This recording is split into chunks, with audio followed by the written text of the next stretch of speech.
Hello, welcome back to my channel. My name remains Ozioma Precious, and today we'll be looking at Igbo language market conversation between a buyer and a seller. So sit down, relax, and listen attentively. Ka anyị bido. Onye na-ere? Who is selling? Ọmụ na-ere. I am the one selling. Gịnị ka ị chọrọ ịzụ? What do you want to buy? M chọrọ ịzụ azụ. I want to buy fish. Ị na-erekwa azụ? Hope you are selling fish. Ee, m na-ere azụ. Yes, I am selling fish. Ọ jụkwara oyi? Hope it is cold. Ee, ọ jụrụ ezigbote oyi. Yes, it is very cold.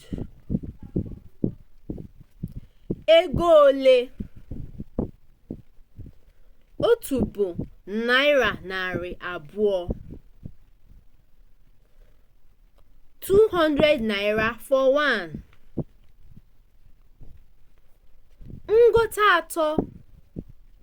Ego ole ka ị ga-eresi m ya? If I buy 3, how many will you sell them to me? Wete naira narị ise maka atọ. Bring 300 naira for 3. Ọ na-emaresi ya na naira narị atọ na iri ise?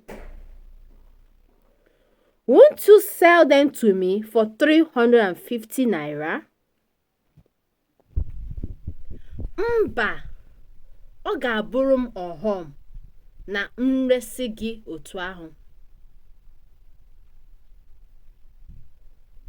No, it will be a loss to me if I should sell it to you that way. Ngwanụ, wete ya. Okay, bring it.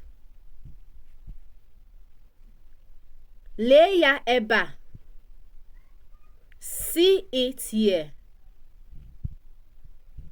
Nke a pere mpe, biko wetere m ọzọ. This one is small. Please bring another one for me. Ke maka nke a, ọ masịkwara gị? How about this?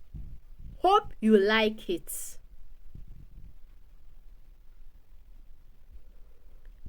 Ee, biko kechiere m ya. Yes, please tie it for me. Ka ọ dị ụbọchị ọzọ. Later. Bye. So here are our keywords. Ọghọm, loss, ọghọm. Kechiere m ya. Tie it for me. Kechiere m ya.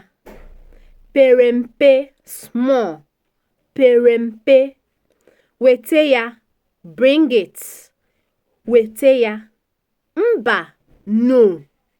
Mba. Yes. Yes. Ezigbote oyi, very cold. Ezigbote oyi, very cold. Azụ, fish. Azụ. Ọ jụrụ oyi, it is cold. Ọ jụrụ oyi, it is cold. If you enjoy this video, please help me get 1,000 likes on this video. Hit the like button and also drop a comment in the comment section. And if you are yet to subscribe, please do so by subscribing to this channel. Thank you.